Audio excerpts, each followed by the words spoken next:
오늘 같이 은혜 나눌 말씀은 마가복음 10장 32절부터 45절 말씀. 저와 여러분들이 한 절씩 돌아가면서 교독을 하겠습니다.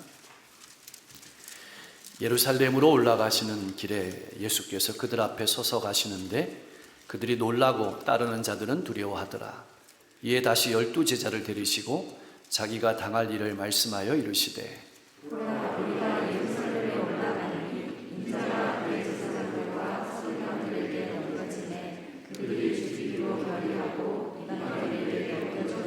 그들은 능욕하며 침뱉으며 채찍질하고 죽일 것이나 그는 3일 만에 살아나리라 하시니라.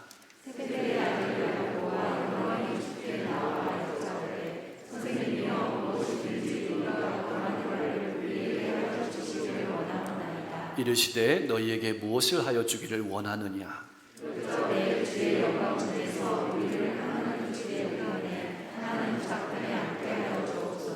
예수께서 이르시되 너희는 너희가 구하는 것을 알지 못하는도다. 내가 마시는 잔을 너희가 마실 수 있으며 내가 받는 세례를 너희가 받을 수 있느냐? 그들이 말하되 할 수 있느니라. 예수께서 이르시되 너희는 내가 마시는 잔을 마시며 내가 받는 세례를 받으리라. 내 좌우편에 앉는 것은 내가 줄 것이 아니라 누구를 위하여 준비되었든지 그들이 얻을 것이니라. 열 제자가 보고 야고보와 요한에 대하여 화를 내거늘 예수께서 불러다가 이르시되 이방인의 집권자들이 그들을 임의로 주관하고 그 고관들이 그들에게 권세를 부리는 줄을 너희가 알거니와 너희 중에는 그렇지 않을지니 너희 중에 누구든지 크고자 하는 자는 너희를 섬기는 자가 되고 너희 중에 누구든지 으뜸이 되고자 하는 자는 모든 사람이 종이 되어야 하리라. 인자가 온 것은 섬김을 받으려 함이 아니라 도리어 섬기려 하고 자기 목숨을 많은 사람의 대속물로 주려 함이니라. 아멘. 예수님을 따르는 제자들의 문제는 주님이 어떤 분이신지 알지 못하고 따른다는 겁니다. 베드로가 주는 그리스도시요 살아계신 하나님의 아들입니다 라는 고백을 가이사랴 빌립보에서 주님께 드렸을 때 주님께서는 가장 기뻐하셨습니다. 왜냐하면 그 고백이 사람의 노력으로 얻을 수 있는 고백이 아니고 하나님께서 눈을 열어주셔서 주님이 어떤 분이신지 알게 하셨기 때문입니다. 주님은 그 고백 위에 교회를 세우시겠다고 말씀하셨습니다. 그때부터 주님께서 가르치신 것이 있는데 바로 주님이 어떤 분이신지를 가르치기 시작하셨습니다. 인자가 많은 고난을 받고 장로들과 대제사장들과 율법사들에게 배척을 당할 것이지만 죽임을 당했다가 다시 3일 만에 살아날 것을 제자들에게 그때부터 가르치기 시작하셨습니다. 그리고 그 직후에 변화산에 예수님과 제자들이 올랐는데 그때 하늘에서 이런 음성이 들렸습니다. 이는 내 사랑하는 아들이니 너희는 그의 말을 들으라는 하나님의 음성은 예수님의 순환 예고를 분명히 하시는 말씀이었습니다. 너희는 저의 말을 들으라. 그 이후에 거듭해서 예수님께서 말씀하셨지만 제자들은 깨닫지 못했던 겁니다. 그러나 그 소리를 들을 때에는 마음에 뭔가 불길한 겁니다. 깨림직한 겁니다. 그런 마음을 느끼고 있는 상황 속에서 오늘 예수님께서 다시 고난을 예고하시는 겁니다. 그런데 오늘 예고하시는 고난은 앞에 예고와는 조금 다릅니다. 내용은 똑같지만 자세하게 말씀하시는 겁니다. 그것이 32절에서 34절의 말씀인 겁니다. 왜 그렇게 자세하게 밝히셨을까요? 예수님의 사역을 분명히 알리시고 가르치시기 위함입니다. 우리에게도 마찬가지입니다. 예수님의 사역을 분명히 알리시고 가르치시기 위함입니다. 그래서 32절 말씀에 당할 일은 이라는 표현은 반드시 뭐뭐 하지 않으면 안 된다는 말씀입니다. 다시 말하면 예수님께서 반드시 고난을 받으셔야 하고 죽으셔야 하고 부활하셔야 하는 것은 당연한 일이다. 이것은 예수님을 믿고 따르는 우리들도 반드시 고난을 당해야 하고 반드시 죽어야 하고 반드시 부활해야 할 것임을 말씀하시는 겁니다. 그런데 제자들에게는 애타는 주님의 음성이 들리지 않았습니다. 오직 자기 마음속에 들려오는 마음의 소리밖에 들리지 않았던 겁니다. 이쯤 되면은 부활을 알아들어야 될 텐데, 고난을 알아들어야 될 텐데, 십자가의 의미를 깨달아야 될 텐데, 이때 예수님과 가장 가까운 사이여서 그랬을까요? 야고보와 요한이 앞으로 나섭니다. 그러면서 예수님께 이렇게 말씀하십니다. 우리가 원하는 것은 무엇이든지 들어주십시오. 우리가 원하는 것은 무엇이든지 들어주십시오. 어쩌면 이것이 우리의 마음은 아닐까요? 우리의 기도는 아닐까요? 우리가 살아가면서, 우리가 신앙생활하면서 내 소원이 이루어지는 것을 신앙생활로 착각하고 살아가는 것은 아닐까요? 우리는 물어보아야 합니다. 내가 예수님을 믿는 이유는 무엇입니까? 주님께서 되물으시는 겁니다. 내가 무엇을 하여 주기를 원하느냐? 우리는 여기서 참 궁금합니다. 주님께서 제자들이 무엇을 원하는지 몰라서 이 물음을 던지셨을까요? 아닙니다. 알고 계셨습니다. 주님께서 이렇게 되물으시는 것은 제자들의 마음을 밝히시기 위함인 것입니다. 그들의 의도를 환히 드러내시기 위함인 것입니다. 그리고 예수님이 어떤 분이신지를 알려주시고 신앙을 새롭게 하시기 위해서 되물으신 것입니다. 야고보와 요한이 원한 것은 영광이었습니다. 세상의 영광과 같은 영광이었던 겁니다. 예수님께서 로마 제국을 무찌르고 예수님의 왕국을 건설하는 것을 바라본 겁니다. 그때 가장 높은 자리에 계신 예수님 좌편 우편에 앉는 것을 구한 겁니다. 주님이 어떤 분이신지, 왜 주님께서 그러한 사역을 하셔야 되는지에 대해서는 궁금해하지 않고 사람들이 예수님을 따르는 그 인기만을 바라본 겁니다. 주님께서 왜 병자를 고치시는지, 주님께서 왜 밤이 맞도록 기도하시는지 그것에 대해서는 궁금해하지 않고 사람들이 환호하는 인기에만 관심을 기울인 겁니다. 왜 오늘 이 시대의 교회가 향기를 드러내지 못하는 것일까요? 세상 사람들은 노골적으로 영광을 구합니다. 그런데 예수 믿는 사람들은 은근히 구합니다. 예수님을 통해서 권력을 얻으려고 합니다. 그러기에 세상 사람들이 싫어하는 겁니다. 그때 주님께서 말씀하시는 겁니다. 너희는 너희가 구하는 것을 알지 못하는도다. 너희는 너희가 구하는 것을 알지 못하는도다. 너희는 내가 마시는 잔을 마실 수 있느냐? 내가 받는 세례를 받을 수 있느냐? 이제 예수님께서는 예수 믿는 본질에 대해서 말씀하시는 겁니다. 잔과 세례가 의미하는 바는 고난입니다. 죽음입니다. 잔을 같이 마신다는 의미는 예수님의 죽음에 같이 동참한다는 의미입니다. 잔은 능동적으로 받아들인다는 뜻이고 세례는 하나님의 뜻이면 감당하겠다는 뜻입니다. 다시 말하면 순종하며 받아들이겠다는 겁니다. 신앙생활이 뭘까요? 그것은 순종하며 받아들이는 겁니다. 그래서 신앙생활은 마치 장애물 경기와 같습니다. 넘어야 될 것들이 많습니다. 넘어져도 일어서야 합니다. 받아들여야 합니다. 그래야만 결승점에 도달할 수 있는 것입니다. 야고보와 요한이 곧바로 대답합니다. 할 수 있습니다.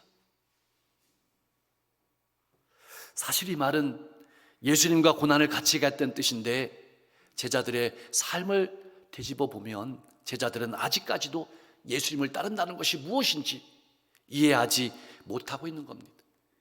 예수님의 제자들은 자기들이 고난받는 것은 세상의 신하들 이 받는 고난 정도로 알았던 겁니다. 그래서 나중에 제자들이 도망한 것으로 보면 그 정도로 알았던 겁니다. 어쩌면 제자들은 마음속으로 이렇게 주님께 외쳤는지 모릅니다. 주님, 저희들은 집도 버렸습니다. 직장도 버렸습니다. 가족도 버렸습니다. 그까짓 것 못 버리겠습니까? 맞습니다. 근데 뒤집어 보면 자기 욕심을 위해서라면, 자기 권력을 위해서라면 가족도 버릴 수 있고 직장도 버릴 수 있고 어떤 것도 버릴 수 있는 존재가 인간이라는 존재라는 말이기도 할 겁니다. 그렇다면 제자들은 다 버렸을까요? 아닙니다. 그 안에 욕망이 가득했습니다. 욕심이 가득했습니다. 어렵게 힘들게 가족도 버리고 직장도 버리고 배도 버리고 예수님을 믿었고 예수님을 따랐는데도 정작 자신은 버리지 못했던 겁니다. 주님께서 이렇게 물으시는 겁니다. 너희가 말하는 영광이라는 단어가 무슨 의미인지 아느냐? 당시의 유대인들이 가지고 있던 관심은 4가지 정도였습니다. 첫 번째가 가족, 두 번째가 물질, 세 번째가 명예, 네 번째가 종교였습니다. 그런데 유대인들은 이 종교로부터 가족이나 물질이나 명예가 흘러나온다고 생각했습니다.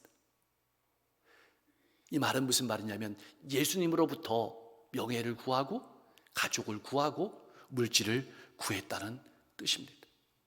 예수님이 신앙의 목적이 아니라 신앙의 수단이었던 겁니다. 주님께서 제자들에게 말씀하십니다.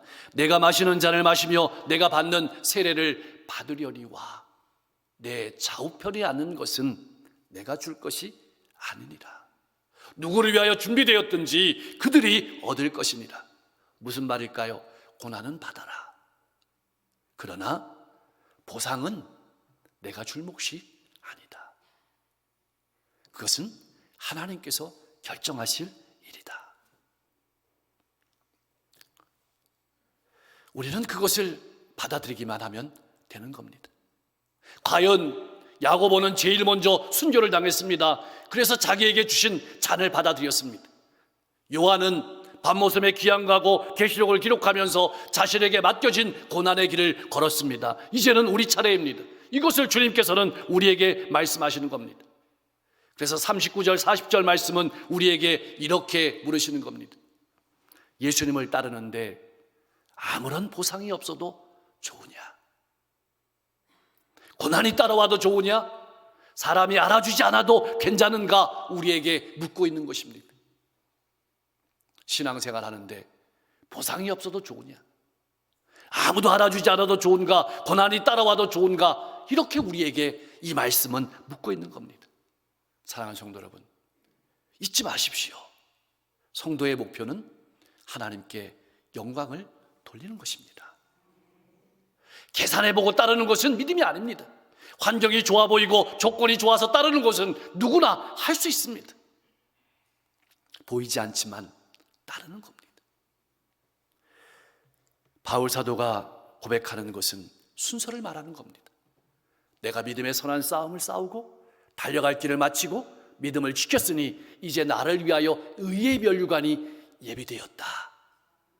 우리의 관심은 의의 면류관에 있지만 그건 결과입니다. 중요한 것은 우리가 달려갈 길을 달려가야 하고 믿음의 선한 싸움을 싸워야 하고 우리의 믿음을 지켜야 하는 겁니다. 이것이 핵심입니다. 자, 그렇다면 나머지 10제자는 어땠을까요? 화를 냈습니다. 이 말은 무슨 말이냐면 선수를 빼앗겼다는 것이죠. 10제자도 똑같았습니다. 그들은 마음 깊은 곳에 감추고 있던 욕망을 드러내었습니다. 이들의 목적도 예수님 좌우편에 앉는 것이었습니다. 하나님 나라에는 관심이 없었습니다. 세상의 성공이 그들의 원하는 목표였습니다. 누가 더 높은 지위에 오르느냐? 누가 더 많이 가졌느냐? 누가 더 많이 배웠느냐? 누가 더 많이 버느냐? 이것이 그들의 가치관이었습니다. 세상의 가치관, 로마의 가치관, 오늘 이 시대의 가치관인 겁니다. 두 사람은 자신의 속내를 노골적으로 드러내었고 10제자는 드러내지 않았지만 마음속으로 똑같은 생각을 했던 겁니다. 교회 밖의 사람들은 예수님 없는 성공을 추구하고 교회 안의 사람들은 예수님을 통해서 성공을 추구하는 것이 다를 뿐이지 다를 것이 없다고 주님께서 말씀하시는 겁니다. 이 주님의 마음 아픔을, 이 주님의 울음을 우리가 들을 수 있어야 하고 느낄 수 있어야 하고 그렇게 살아갈 수 있어야 하는 겁니다. 이제 예수님께서는 제자들을 부르십니다. 그리고 가르치십니다. 그것이 42절, 43절 말씀입니다. 요약하면 이렇습니다. 너희는 세상 사람들과 달라야 한다. 입는 게 다르고 먹는 게 다르고 살아가는 게 다르고 그걸 말하는 게 아닙니다. 가치관이 달라야 한다. 너희는 다른 가치관을 가지고 세상을 살아야 한다. 세상은 지배하기 위해서 올라섭니다. 다스리기 위해서 높아져야 합니다. 그러나 하나님의 사람들은, 믿음의 사람은 정반대입니다. 그리스도인들은 높아지기 위해서 섬기는 사람이 아닙니다. 또한 높은 지위에 오른 것을 섬김의 결과라고 착각하면 안 됩니다. 섬기는 자리는 예수님처럼 허리에 수건을 두르는 자리입니다. 아무도 가지 않는 발 씻기는 자리입니다. 노예의 자리입니다. 종의 자리입니다. 내가 조금 불편하더라도 다른 사람을 편하게 하는 자리입니다. 내가 손해보더라도 다른 사람에게 유익을 주는 자리입니다. 더 나아가서 내 자신을 내어주고 다른 사람을 살리는 것이 바로 우리가 있어야 될 자리인 것입니다. 우리는 지금까지 살아오면서 학교에서, 군대에서, 직장에서 그런 경험을 많이 했습니다. 선배에게 괴롭힘을 당할 때 나는 선배가 되면 저렇게 하지 말아야지. 고참에게 괴롭힘을 당할 때 내가 고참이 되면 절대로 저렇게 하지 말아야지. 상사에게 괴롭힘을 당할 때 내가 상사가 되면 절대로 저렇게 하지 말아야지 라고 얼마나 많은 결심을 합니까? 이를 갈면서 결심을 하죠. 그러나 선배가 되면, 고참이 되면, 상사가 되면 어떻습니까? 똑같습니다. 아니 어떤 분들은 더 합니다. 이것이 인간의 본성입니다. 근데 더 절망은 이것이 우리의 맹세로, 우리의 결심으로 절대로 안 된다는 겁니다. 아무리 100번 맹세해도 불가능합니다. 오직 예수로만 가능합니다. 예수 안에서만 가능합니다. 오직 성령이 임하셔야만 되는 겁니다. 예수님의 죽음과 부활을 경험한 제자들을 나가지 말라고 하십니다. 죽음도 경험하고 부활도 경험했지만 무엇이 부족하다는 말인가요? 그걸로 안 된다는 겁니다. 오직 성령이 너희에게 마시면 너희가 그때서야 권능을 받고 내 제자가 되리라. 섬기는 사람이 되고 예수의 가치관을 가지고 천국의 가치관을 가지고 살아가는 사람이 된다. 그렇게 말씀하시는 겁니다. 사랑하는 성도 여러분, 우리는 섬기기 위해서 부르심을 받은 사람임을 꼭 기억하십시오. 우리가 이 자리에 앉아있는 것은 시간적으로 조금 먼저 부르심을 받았을 뿐입니다. 44절과 45절 말씀 사이에는 한 단어가 생략되어 있습니다. 왜냐하면 이라는 단어예요. 이 말은 섬김을 받으려는 욕망을 철저히 내려놓고 신앙하라는 의미입니다. 예수님은 이 땅에 오셔서 자기 자신을 위한 야망은 하나도 가지지 않으셨습니다. 날마다 하나님의 뜻을 구하고 자기 자신을 비우셨습니다. 자기 자신을 내어주셨습니다. 하나님의 영광만 바라보고 그 길을 걸어가셨습니다. 우리도 그렇게 걸어가야 한다는 말씀입니다. 이제 예수님께서는 가장 중요한 복음을 선포하시는 겁니다. 45절 말씀인데요. 자기 목숨을 많은 사람의 대속물로 주려 함이니라. 하나님께서는 예수님을 통해서 우리를 구원하십니다. 우리를 깨끗하게 하십니다. 우리를 회복시키십니다. 우리를 새롭게 하십니다. 대속은 대신 값을 지불하는 것을 의미합니다. 예수님의 값을 주고 저와 여러분들을 죄와 죽음에서 건지신 겁니다. 우리는 아무 공로가 없습니다. 그러나 여러분 이것을 기억하십시오. 공짜로 얻은 구원이 절대 아닙니다. 예수님의 피값을 주고 얻은 구원입니다. 예수님의 구원은 세상의 군주들처럼, 세상의 왕처럼 전쟁에 이겨서 얻은 구원이 아닙니다. 오히려 자신을 내어줌으로, 십자가에 내어줌으로 얻은 구원입니다. 가장 중요한 말은 인자가 온 것은 이라는 표현입니다. 우리는 예수님을 따르는 사람이죠. 예수님을 믿는 사람이죠. 우리가 교회에 온 것은, 우리가 신앙생활하는 것은 이런 의미입니다. 이 말은 나를 따르는 너희들도 이러한 삶을 살아야 한다. 이 말씀을 듣는 너희들도 그러한 삶을 살아야 된다. 즉 종이 되어서 섬기는 삶을 살아야 된다고 우리에게 말씀하고 있는 겁니다. 오늘 이 시대와 우리의 아픔은, 교회의 아픔은 주님의 말씀을 이해하지 못하고 살아간다는 겁니다.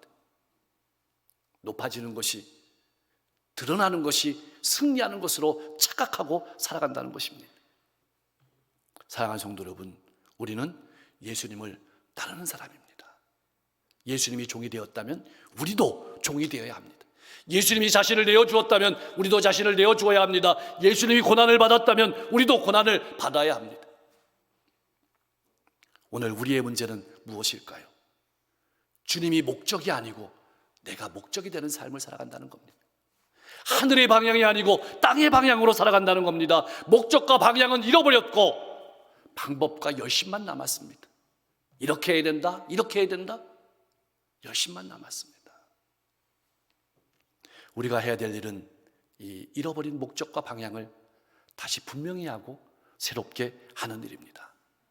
신앙생활하면서 우리가 상처를 많이 받죠. 상처를 받는다는 말은 아직까지 내가 내 인생의 주인이라는 말입니다. 종과 노예는 상처라는 말 자체가 없습니다. 그리스도인은 종입니다. 주님의 노예입니다. 이제는 우리가 과거의 방식으로 살아가면 안 됩니다. 높이 올라가는 방식, 누리는 방식, 지배하는 방식, 힘으로 살아가는 방식, 그것은 기독교인의 방식이 아닙니다. 기독교인의 영광은 올라서는 영광이 아닙니다. 누리는 영광이 아닙니다. 자기를 비우는 영광이고, 자기를 내어주는 영광이고, 고난의 자리에 들어가는 영광이고, 자기를 희생함으로, 죽음을 통과함으로 얻는 영광입니다. 나는 안 보이고 주님만 나타내는 영광입니다. 여러분, 성경 말씀을 읽어보면 궁금한 게 있습니다. 왜 그렇게 주님의 말씀을 따라서 열심히 선교하고 믿음으로 살아갔던 믿음의 선배들이 감옥에서 쓸쓸히 죽어갈까? 왜 그렇게 어려운 삶을 힘겹게 살아가다가 인생을 마감할까? 왜 제자들이 부르짖으면 바로바로 응답하지 않고 오랫동안 울부짖으며 기도하게 하시고 응답하실까? 왜 그런 후에 성령을 부어주실까? 궁금하지 않습니까? 이것은 하나님의 뜻을 따라 살아가고 하나님의 뜻에 따라 죽도록 하기 위해서입니다. 다시 말하면 십자가의 의미를 우리에게 보여주시는 겁니다. 신앙생활의 의미를 우리에게 보여주시는 겁니다. 내가 죽고 다른 사람을 살리는 종교가 기독교입니다. 세상은 이런 기독교를 갈망하고 있습니다. 보고 싶어 한다라고 있습니다. 이것이 우리 교회의 사명이고 이 시대의 사명입니다. 사랑하는 성도 여러분, 당시에 가장 인기 없는 단어가 무슨 단어인지 아십니까? 섬김이란 단어입니다. 수종드는 일, 굳은 일 마다하지 않고 하는 것이 섬김입니다. 이것은 종이나 하는 일이었습니다. 그래서 당시에는 겸손이란 말 자체가 없었습니다. 왜냐하면 그것은 종으로 당연히 해야 될 일이었다는 것이죠. 교회는 이런 성도가 모인 곳입니다. 이 가치관을 가지고 살아가는 것입니다. 그래서 교인의 모든 직분은 누리는 직분이 아니고 섬기는 직분입니다. 그리스도인은 종이고 노예입니다. 예수님은 우리를 이렇게 섬기셨습니다. 기도로 섬기셨습니다. 우리를 바라보며 기도하셨고 하나님의 뜻을 구하며 기도하셨습니다. 우리가 기도할 때, 하나님의 뜻을 구할 때 하나님으로부터 힘을 얻고 사람을 섬길 수 있는 겁니다. 말씀으로 섬기셨습니다. 하나님의 말씀을 읽고 듣고 묵상할 때 우리는 힘을 얻습니다. 섬길 수 있는 힘을 얻습니다. 또한 고통에 동참하며 섬기셨습니다. 같이 아파하셨습니다. 같이 힘들어하셨습니다. 같이 우셨습니다. 이것이 우리가 해야 될 일이고 섬겨야 될 일입니다. 사랑하는 성도 여러분, 이 어렵고 앞이 보이지 않는 코로나 시대에 우리가 회복해야 될 것이 무엇일까요? 이 땅의 교회들이 새롭게 해야 될 것이 무엇일까요? 본질을 다시금 회복하는 겁니다. 2000년 동안 교회가 이것을 깨닫지 못했습니다. 내가 손해볼 때 가정에 희망이 있습니다. 내가 고난을 겪을 때 교회에 희망이 있습니다. 교회가 자신을 내어주는 삶을 살아갈 때 이 시대에 희망이 있습니다. 사랑하는 성도 여러분, 사랑은 명사가 아닙니다. 사랑은 표가 아닙니다. 사랑은 동사고 행동하는 것입니다. 기독교인의 관심은 성공이 아닙니다. 기독교인의 관심은 섬김입니다. 어떻게 누릴까가 아니라 어떻게 섬길까를 고민하는 그리스도인들에게 다음 세대가 달려 있습니다. 미래가 달려 있습니다. 그리스도를 본받아라는 책을 쓴 토마스 아켄피스가 이런 말을 했습니다. 주님과 함께 하늘 보좌에 앉기를 원하는 사람은 많이 있었으나 주님과 함께 십자가 지기를 원하는 사람은 없었다. 주님께서 우리에게 물으시는 겁니다. 너는 어떤 삶을 살아가겠느냐? 이제는 우리가 대답해야 될 차례입니다. 사랑하는 성도 여러분, 우리는 섬기는 사람으로 가정과 교회와 시대 가운데 부름받았습니다. 이제는 우리가 우리의 본질을 새롭게 하고 힘있게 해야 될 때입니다. 목적과 방향을 분명히 하고 섬김으로 주님을 따르며 주님을 기쁘시게 하는 복된 성도님들 다 되실 수 있기를 주님의 이름으로 간절히 축원합니다. 하나님의 뜻을 바라보고 밤새 기도하시고 새벽미명에 기도하셨던 주님의 기도가 우리의 기도가 되게 하옵소서. 주님의 소원이 내 소원이 되게 하시고 하나님의 마음이 내 마음이 되게 하옵소서. 하나님의 뜻을 바라보며 가정과 일터와 이웃 가운데 살아가게 하옵소서. 섬김으로 그리스도의 향기를 드러내는 삶이 되게 하여 주시옵소서. 내가 내 욕심이 목적이 아니고 주님이 목적이고 하늘나라가 방향인 삶을 살아가게 하옵소서. 기도로 말씀으로 함께함으로 섬기며 살아가는 신앙인 되게 하옵소서. 육신의 질병과 고통 가운데 있는 환우들 특별히 기억하여 주옵소서. 그 아픔의 자리에 그 고통의 현장에 신방하여 주셔서 환부를 만져주시고 주님의 보혈을 부어주셔서 깨끗하게 하시고 새롭게 하시고 힘있게 하시고 마음도 만져주시고 일어서게 하시고 그 자리가 하나님이 임재하시고 만지시고 예배하는 복된 자리가 되게 하옵소서. 어려운 시대에 성도님들의 사업장을 직장을 특별히 기억하여 주셔서 어려움 가운데 하나님 힘주셔서 잘 이겨내게 하시고 앞길이 활짝 열리게 하옵소서. 자녀들 특별히 대학 입시를 앞두고 있는 자녀들 저들의 은사에 맞는 좋은 길을 열어주시기를 소망합니다. 결혼의 문도 열어주시고 직장의 문도 열어주시고 무엇보다 신앙의 문도 열어주시고 부모와 자녀의 관계의 문도 활짝 열어 주옵소서.